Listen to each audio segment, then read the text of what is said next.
Hi Dilan and welcome to Oradia. Hi. First time. Yeah, it's my first time. Hopefully you saw how we do things here and the magic Yeah. that we are trying to make happen in the fortress and in the ecosystem.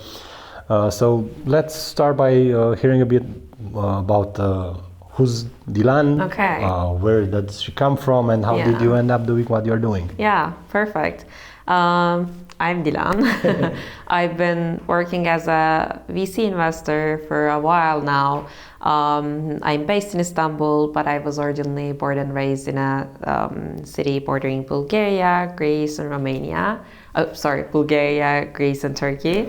And I think it's this like really nice full circle moment for me because it kind of encompasses what I do at the moment because we're focusing on investing in talent from Turkey, Central Eastern Europe, and Baltics. So yeah, it's kind of like a full circle experience for me. A bit about my background: I studied business and economics, but I was always this curious kid about like science and STEM and math in general. Like when I was young, even in I don't know, middle school, elementary school, I had this like science kits that I was doing a lot of experiments with. After wanting to be a belly dancer, my second dream job was being a scientist. Okay. And in Turkish, a lot of the words don't have genders, but scientists had it. Wow. So like in Turkish, we say bilim adamı, like most common phrase back then was bilim adamı, which means science man, which like Okay. it's obviously I'm not a man. Okay. And from a really, really young age, I would say people, I'm gonna be a science person. And they're like, do you mean science man? And I'm like, no, it's science person. Like, what do you mean? So yeah, it spiraled into this thing of me doing robotics in high school. And when I say robotics, it's literally robotics. It's like robot wars. Wow. So there's this institute in the States called FIRST. And what they do is they try to instill STEM values to young children, starting from kindergarten till high school. And at the final stage, you compete in this like really complex robotics competitions where you build like a huge robot to fight 3x3 competitions. And also on the other hand, you have to have this like community impact aspect of things, how you introduce STEM, how you introduce science to younger generations, but also have a sustainable business model. So do a lot of sponsorships because the competitions are priced. And it's priced because they want people, they want students to put a lot of effort, to put a lot of business like ideation to it too. And I was the team captain back then. Wow. I helped a bit with the robot, but I did most of the business part. And I was like, oh, I'm good at this. Like I like doing this. So it kind of lead my way into maybe I should consider studying business rather than engineering. And I think I told you this yesterday as well. I think I was going through a phase, so I ended up studying business and economics. I did some internships in the Turkish startup ecosystem. I did some like consulting jobs, some corporate jobs, but I ended up working for E2 VC for the last 2 years, which has been a blessing, I guess, because we're backing really talented people, not only here, not only in Istanbul or like in Baltics, but especially that have this like high ambitions of building $1 billion businesses overseas, especially in the States. And we try to do that as early as we can, so it kind of like allows us to see this growth of founders, of companies, of themes, of this mentality, like how it shifts from 0 to 1 to 1 to 100. So yeah. We talked a bit earlier off the record, Yeah. and you mentioned that one of the values that you were raised with was like not look at money as Yeah. something that is like something Yeah. intrinsic valuable. It's Yeah. just like a mean to do something. So for me, it's like, okay, someone that has that value, but it's a venture Yeah. capital investor. How? Yeah. So why do you actually do this? Yeah, yeah. No, I definitely understand your point, and it might seem like a contradiction, but I have values that I think we should do our best to make the place, wherever this is, a better place. And I feel like venture capital is a really good place to have some intrinsic motivation towards that goal as well, because in the end, if you look from really far behind, you're kind of deciding on which industries should matter, like which values should successful business woman, successful businessman should have in the next 10 years. So if you invest heavily to the female founders, that's something that you're that's going to aligning happen. yourself with. It's if you're like investing heavily in into the companies that have sustainable impacts, which we do, by the way. I'm also trying to cover the ESG aspect of things in our portfolio, and we last year we published this impact report trying to understand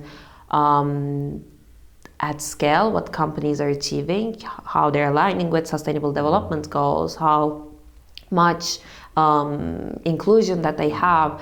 So I think from a broader perspective, it's not that contradicting, because you get to choose who you're going to be working with. You get to choose who might have real impact on the world at scale, who can build $1 billion business. And I'm not saying that we decide and like what we say is true, but we have the money. Yeah, we have the money, we have the influence to kind of have a say in that. Yeah. And I like that aspect. Nice. I think it also comes from one of the dream jobs that you had back then. We'll not mention it here. Yeah, but we can mention it. Yeah, that's fine. Yeah. Yeah, so I'll let you tell it. Yeah, okay. So my first internship was with a professor, a dean at one of the universities in Istanbul. He was the dean of like political sciences faculty, and I managed to get that internship because he was giving a speech at my high school, and I from the like junior year. For my first year and my second year in high school, I had this dream of being the president, like president of Turkey. And I think it stemmed way back high school.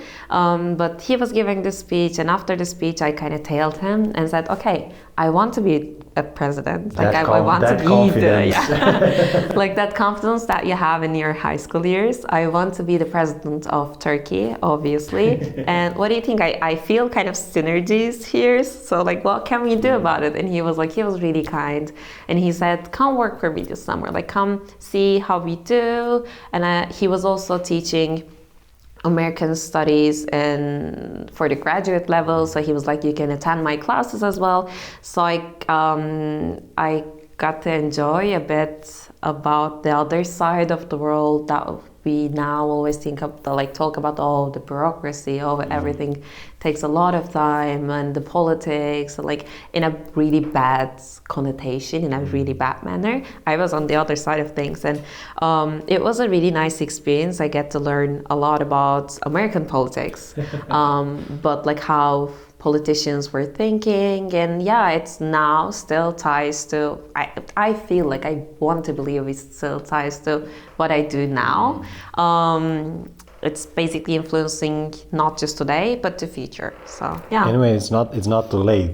Just I mean, everyone, just imagine having the president of your country an ex-venture capitalist. Greece has that. Exactly. Yeah, and the mayor of, current mayor of Bulgaria was an ex-venture capitalist, and we need that in Turkey too. Yeah, that would be incredible. So fingers crossed, Dilan, fingers crossed. So I want to jump into, being a venture capitalist and looking at your background already and your aspirations, ambitions, and so on. You got to be a contrarian. Yeah. So what do you think is one of the contrarian beliefs that you have about this industry and venture funding, and we were talking again off the record about the fact that the new generation of venture capitalists, the way they think and align with the new generation of founders. Yeah, it's exactly that. My contrarian belief is it's really stemming from who I am. I'm a woman with less experience than a lot of the people in the industry, and young. So it instills from this. I think we need to be more aggressive with younger generation of founders. I think we need to be trusting them, trusting their judgment, trusting their capabilities a bit more than we're currently believing. And I'm not talking about anyone, like everyone, obviously. Like, let's not go to the whataboutism of the things. Like, I know YC is doing a lot of like young founder backing. The average age of the founders in cohorts are dropping, but it's not really as present as I think it should be in Europe, even in Turkey. And I feel like we have a really good portfolio of young founders, but I think we can do more, because I said this, I'm going to say it again. This industry is built on finding the outliers. This is not an industry where you can like try to analyze the trends, try to come up with this like correlations and this happened, so that means that's going to happen. No, it doesn't work like that. Yeah, there are some signals of success, signals that made companies successful in the past, but like read the fine prints. Past successes does not mean future results. So I think we should be agile as investors. We should be contrarian in the belief that young people have a lot of potential, and obviously this is not a charity, but in the end we can be bolder with how we're deciding to make this investment calls. Actually, I think it's an alignment here. You said before that you ended up working in the venture capital industry because you want actually impact, not just the money aspect. Yeah. And basically, this is what the young generation is going to do. Is they want to build the world of tomorrow, the world they will live in, our kids will live in, and so on and so forth. So the venture capitalists are doing exactly the same thing. Yeah. It's a complete alignment in there. Yeah, definitely. I don't know, like life expectancy is getting longer and longer, but younger people will be here too. So yeah, there's definitely this alignment. I think there should also not maybe an alignment, but a more open space for younger generation of investors too. Like venture capital is one of the hardest industries to get in, and I'm not saying that like they should hire everyone and anyone, but like I think there should be a more open space. It should be a more open space for young people, because we understand each other a bit better. We were born into technology. We didn't learn it from someone. Like I don't remember a time where I wasn't using a computer, or I wasn't using a phone. I wasn't using social media to interact with people.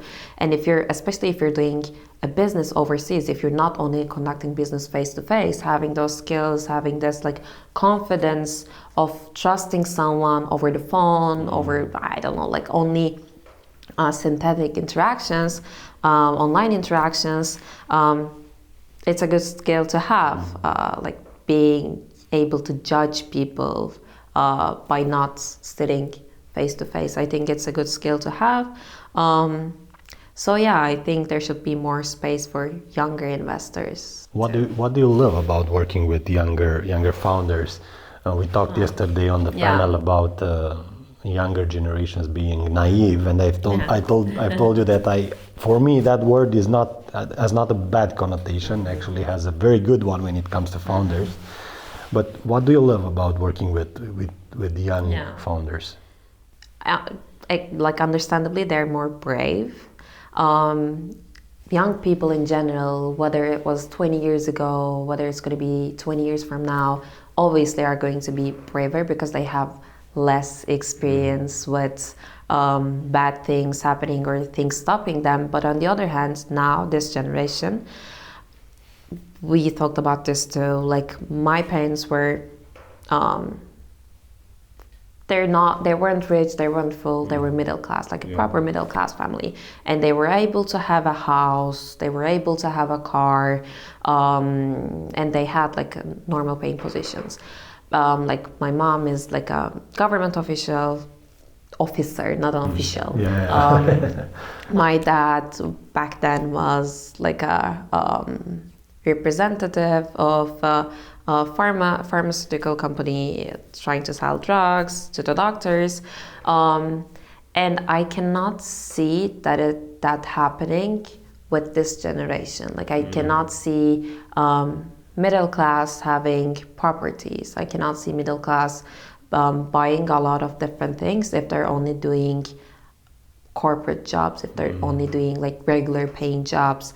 If they're investing, if they're doing a job with a lot of upside, of course. But middle class is getting smaller and smaller, and the discrepancy between like being rich and being poor is getting wider. So now young people have less to lose, actually, like in it from a material perspective, not just this idea of being inexperienced and being brave, but also from a material perspective, they need to be brave for the lifestyle, for the ambitions that they like to fulfill. So I really like that aspect about it. So when life gives you lemons, you make lemonade, right? Yeah. Very interesting perspective here on the how the economical developments and trends are influencing this decision. And actually, if you are just looking to stay like in that middle, it's kind of certainly you're going to kind of lose, to say it like that. You're forced to risk more now than in the past. And also junior hirings, like a lot of the companies, maybe it's not translated to Europe as fast, or Turkey too, but especially in the US, especially in the tech sector, junior hirings getting decreased. They're hiring less and less people to train because now they have AI. And I'm an investor, I'm not against AI, but like that makes people have less and less choices if they want to be employed. So they're going to be their own employers. Yep. What is the most, important skill as a VC, and how do you train that? I think it has two separate answers. The first one is more general one, and the second one is what I experienced. I'll start from the first. I think for any job, I think you need to be a nice and approachable person, because in the end, you don't want founders to be shying away from you. You want to be a magnet that is attracting founders. And with time, you can learn to attract a certain type of founders with personal branding, or with focusing on a specific geography or industry. Dilan from Founders Fund kind of explains this in a really good way. He says he was focused a lot on the space and like this aerospace aspect of things, and in the end good deals started coming to him because he was approachable. People knew, there's this good deal that is doing something with space. Let's forward it to Dilan. And the second is like you have to have a certain level of intellect to understand what they're talking about. And I'm not saying you have to be the smartest person in the room. If you're an investor and if you're the smartest person in the room, leave that room immediately. There's no value for that, or there's no value for your LPs in that room. But you have to have this like inherent curiosity about learning, constantly learning, and kind of like keeping up with this imposter syndrome, because people will know more than you. But still, you have to be ambitious and intelligent enough to kind of like try to catch up with them. This is my like generalistic answer. And what I had to learn is again twofold. The first one is being more brave. You have to build, like in my firm at least, it's the decision making. We have IC, I have my GPs and partners, but decision making is really horizontal. They ask about your opinions a lot, and I know this is something that is not super common. I feel super lucky to have that. But on the other hand, it puts a lot of pressure to you, and it puts this idea of you have to have your own conviction. You cannot ride other people's conviction, but for you to have that, obviously you have to study, you have to understand the founder, the market, the product, etc. But also you have to be brave, you have to be vocal about what you think. That was one thing that I had to learn.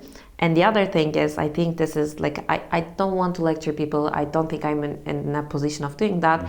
But I think anyone who wants to be working in VC should be okay with making mistakes. And I think this is, I'm still learning that.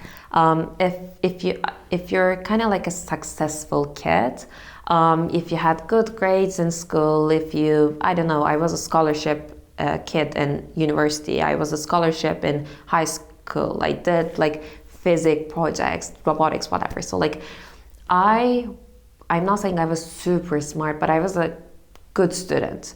And when you're a good student, you don't learn about making mistakes. You're always praised because you don't make mistakes. And obviously, coming from a family that had a lot of like employees, but not employers, you don't learn a lot about making mistakes. And this is a power law game, VC.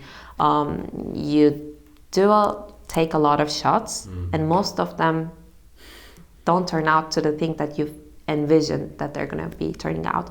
So you should be okay with making mistakes as long as they're coming from a right place. Because I was reading this post from, I think they were working for a 16Z like speedrun program, and he was saying VC is not a chess at all. VC is poker. Even though you play all of the right things in chess, you can win. But it's not you can win. You're gonna win. If you're playing the right things, you're gonna win. Yeah. But in poker, if you're playing everything right, it's still an odds game. You might lose to someone with little to no experience, like beginner's luck, whatever.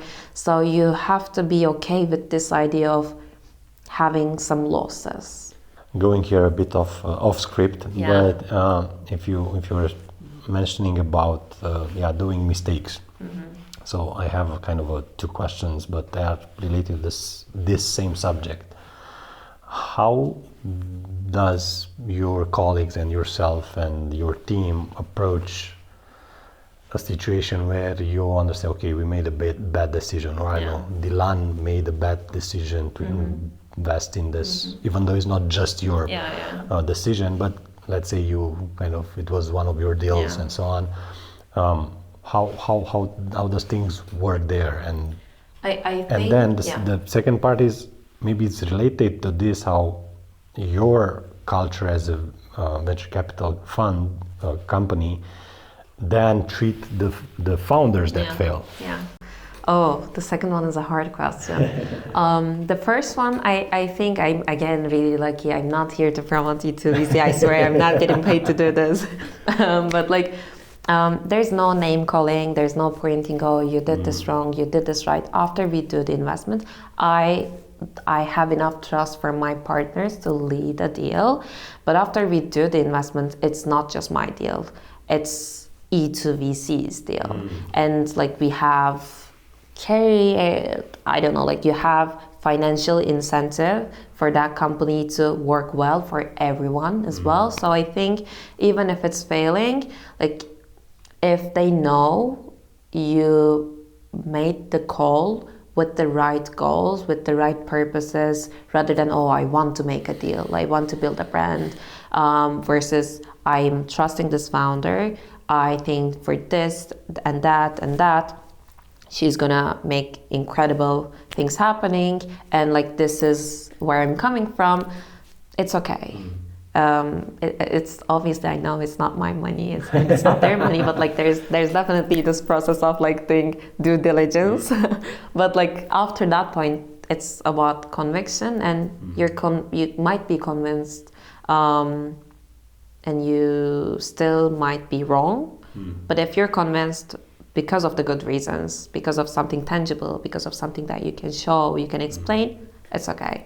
Coming back to your second question, it's a hard balance, because for one side, I think as a brand, we try to align with founders rather than like wearing this investor hat. After we do this investments, after there's a portfolio company of ours, it's ours. Like we're not an investor, we're one of your team. And I said the same thing yesterday. Like we're in the process of making a deal, and I was texting this guy, okay, like I'm part of your team now. Tell me what I can do. And when you have this mindset, I think it's sometimes it becomes hard for you to acknowledge that they're failing at something. I don't know why or how, but also draw the line as well, because in the end, no matter what you do, you're an investor. So if they don't want your input, you don't give your input. If they don't want your involvement, you don't get involved. And I think it's easier to be a team member while the company is like trying to achieve something and not failing versus when they're failing, because inherently humans are like, we have this self-preservation instinct. So even founders, when they feel like something is not going good, they might not be honest about it, they might not ask for help, and we might not see it. So I don't have an exact answer. I think it's a hard balance to have. Our attitude shouldn't change, but sometimes the attitudes of founders change because of the self-preservation instincts. Yeah, so like you kind of get shut out. Very good observation here with the self-preservation Yeah. instinct. Yeah. Going back a bit to the skills Yeah. of a venture capitalist. So you talked about conviction, but we know that there are also the Excel sheets. Yeah. So how do you balance when you make a decision? Okay, how much is conviction? How much is due diligence? How much is numbers? How much is heart? And how I mean, it's kind of both, but how do they work together? I think because we do a lot of like pre-seed and seed deals, there isn't that much Excel. Luckily, we have a lot of like XP, IB guys on the team, and they have the capability and I don't know the right instincts to go into the details of the finances when or if that is necessary. But conviction doesn't have to be something intangible. When even if you're building conviction on the founders, you get to observe their promises, the speed of execution of those promises, and their skills, and not just soft skills. Like I don't think hiring a good team is a soft skill. It's something that you can learn, you can excel. It's something that you can, I don't know, like you can get good at it with time in a structured way, or I don't know, like their insights on the market. You can try to understand how they gathered those insights. Is it related to their backgrounds? Did they work on the field before? So like this conviction it's not something mythical where you kind of like it's not love at first sight. I think it's not like it's not passion. It grows with time. It grows with understanding. It grows with experience. So that's why we try to spend a lot of the time with the founder, having a lot of meetings, or even they become founders. We do something called talent mapping, and the main purpose of this is to find great talents who might explore being founders at a certain point. Because when a deal is hot, especially for deals in San Francisco, especially for the deals in diaspora, when the founder is good, you don't have that luxury of spending a lot of time with the founder before writing the check. So what you can have is knowing that founder before they're founders. And we do this like mapping calls where we meet with Stanford graduates, I don't know, like people working in cool startups, YC startups, or like self-starter people, to understand their motivation, to understand them, to like express what we do, make them understand how we operate, and build this long-term relationship. So we have a mutual understanding of the expectations, the relationship that we can have, and hopefully when they turn out to be an founder, we can build our conviction based on the relationship that we have. Going a bit into the future. Okay. We were talking about young investors, young founders. First, do you think that the VC industry, because it's a pretty, okay, not the youngest, but pretty young industry, but it became trendy in the last, let's say, 2 decades.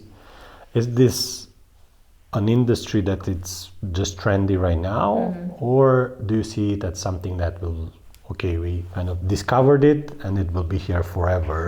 It will change, it will whatever, but it will be here forever. Is it an evergreen industry, or just, okay, it will last for I don't know how many more decades and that's it? Again, I'm biased, but when you're in the industry, at least I do think a lot about how can I improve myself? How can I improve the industry? Like, what kind of industry is this? How can someone be successful in this kind of industry? And I think this industry is not new. It's just had a rebranding because it pivoted. It pivoted. Backing good ideas was something that has been there for the entirety of humanity. Like, we were talking about kings and how we discovered America. It was funded by someone. It was funded by kings. The original LPs. The original LPs. Now it's somewhat funded by governments. Like, they're the president. Instead of kings, we have now prime ministers. Right? Like, it's democracy, whatever, but the money was there. The money changed hands, and it's continuing to change hands.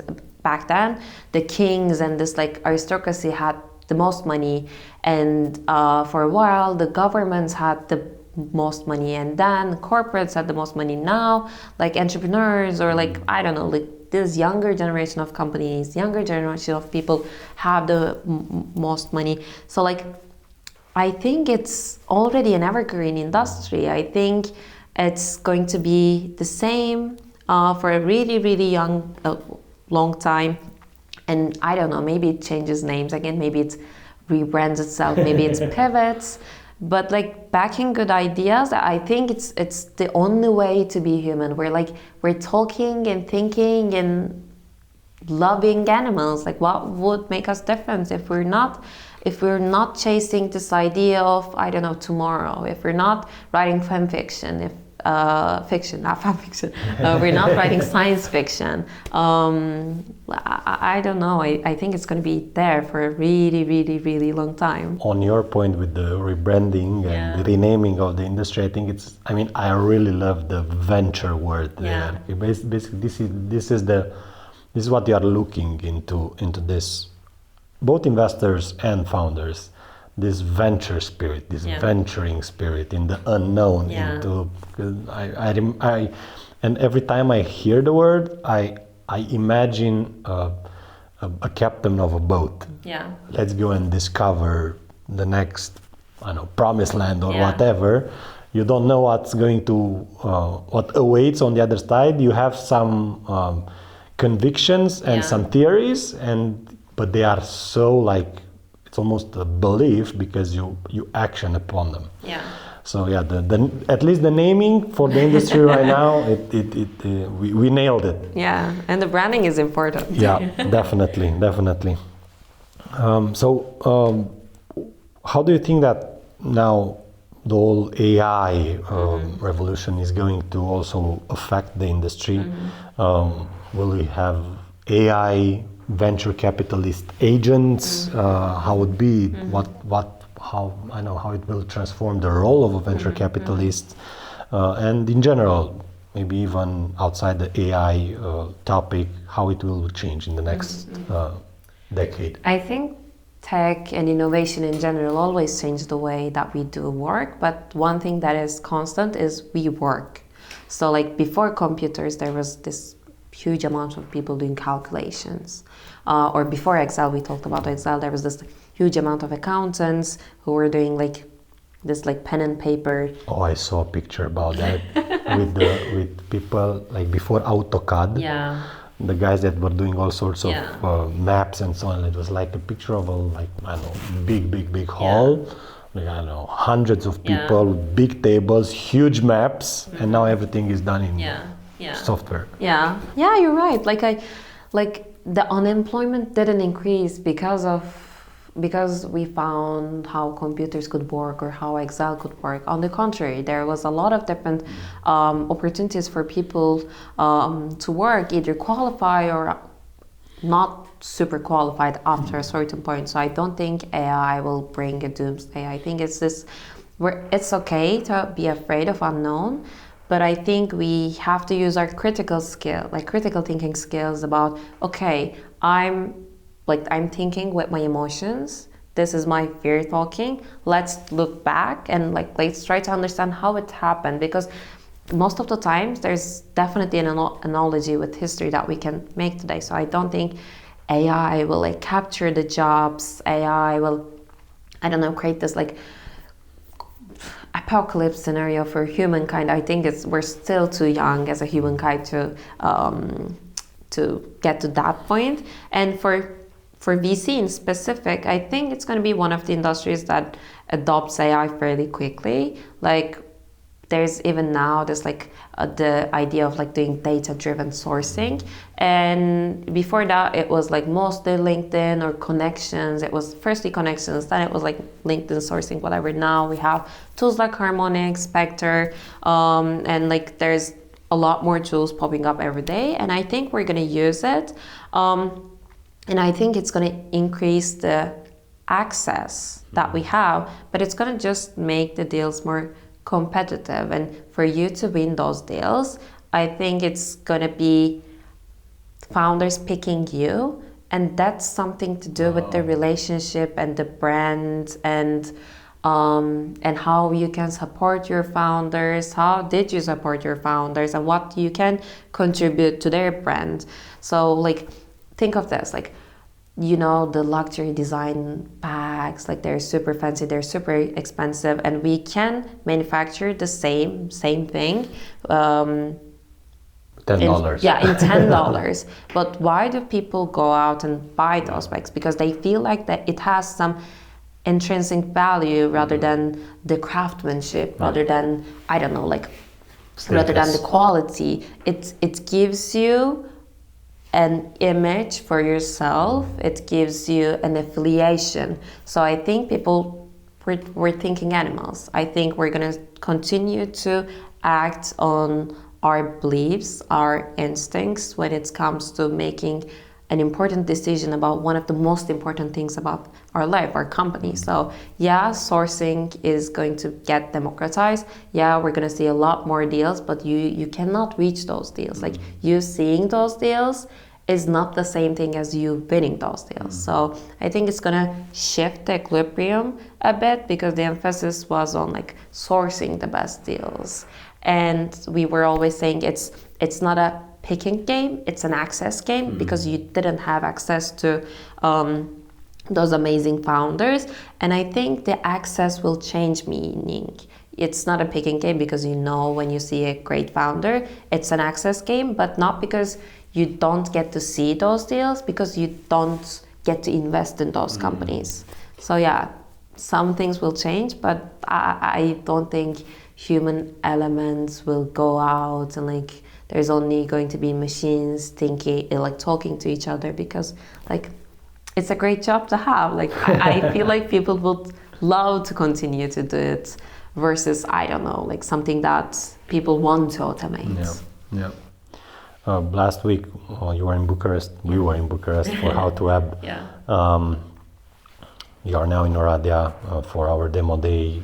You have fresh perspectives, I think, and vibes on how the ecosystem works in Romania, in Bucharest, in Oradea. How do you see it? What, I don't know, you find maybe unexpected? How, I don't know, optimistic, unoptimistic are you about it? We're always really optimistic on emerging Europe as a talent, Turkey as a talent, Baltics as a talent. I think we have, the talent here have this mentality of being the underdogs. So they want to prove a lot of things. They have chips on their shoulder. So you have the cultural affinity towards studying engineering, studying STEMs, our mothers kind of pushed us to pursue those kind of careers. You have the good institutions where you can learn a lot about how things are moving, how things have originated, amazing colleges, amazing universities. One thing we lack is, I don't want to be a cliche, but like, even when we think we're dreaming big, we're not dreaming that big, because the people in San Francisco, wow, like they have this ambition of building a $1 billion company, like couple $1 billion company, because they get to see it's being done. And I think what's lacking in Europe is there's a lot of safety nets, and it's good, but on the other hand, you can protect the downside, but you can still have an upside. In Europe, I think a lot of the people don't get to see that upside on their day-to-day lives. So I'm really big on the talents. I'm really big on the things that we can build from a technical perspective. I think we need to reset and freshen up our ideas on how big something can be. And I always have this mindset of, if they can do it, like I can do it too. Like, why can't I do it? Like, give me a good reason why I can't do that. So I think we should ask these questions to ourselves. If not now, when? If not me, who? So yeah, I'm believing in the talent. Talent just needs to browse a bit and smell the air there, and kind of educate each other but themselves on how big things can get and how it's kind of affected by the ecosystem that you're in. So you're constantly on alert mode on like, okay, I'm falling back, I'm falling behind, I have to dream bigger, I have to execute better, I have to be faster, because having this intrinsic motivation is really hard. Like, you can have this motivation from 0 to 1 to 10, but like pursuing that motivation from 10 to 100, oh, that's the real challenge. That's a very interesting topic, and I think yesterday Vali from Fortech had a very great, it was the cherry on the top on the panel yesterday, with this mindset, the difference in mindset of unicorn companies versus companies that don't end up in unicorns. When the unicorn companies, from the start, they go with the mindset where we will buy other companies, versus the other that, okay, we'll build this product that someone will buy at some point and will make cash out some money, and that's it.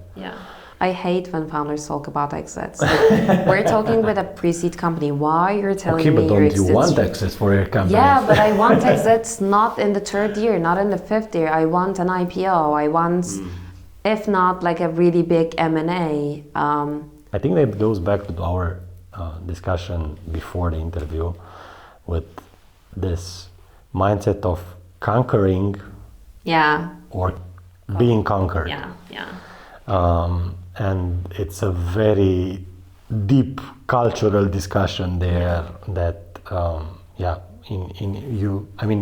obviously US, everyone there is raised, we are the conquerors. And a different mindset, as you said earlier, if they can do it, why can't we do it? We need more of that. Not exactly in the way they are looking at it, in our ways, but yeah, definitely. What do you think? And I just want to end up with this. What do you think is our responsibility for the future of? Because we talked about Europe, about Turkey, about all this geography and region here. What's our responsibility? Because we live in these great times. I think Europe as an institution have enough resources to make mistakes. So again, circling back to what it's like to be a VC, like what learnings, I think we should be okay with making mistakes, okay with picking bad companies or like not so successful companies in the end, but we should pick, we should be fast with picking, because clock is ticking, AI is here, then in a couple of years robotics will be here too, and it will be Europe again falling behind. And like with this amount of talent, I think we just need a bit more bravery from the institutions, and also a lot more collaboration as well, like a lot more bridging with these regions and San Francisco, so that people get to have an understanding, not just like a vague vision of what it is, but actually like experiencing what it is. And that's one of the things that we're trying to do. Like we're opening up a physical space there to accommodate Turkish, Eastern Europe, like emerging European founders to spend some time there, like smell the air, like what's happening here, understand that. So I think being brave, making mistakes, and like building bridges. I think those are the three main things that we can do. Thank you so much, Dilan, Yeah, thank for you for visiting having us, me. and fingers crossed for E2VC in the Thank future. you. Can't wait to have the first investment in Oradea. Oh yeah, me too. Thank you. Thank you. Thank you.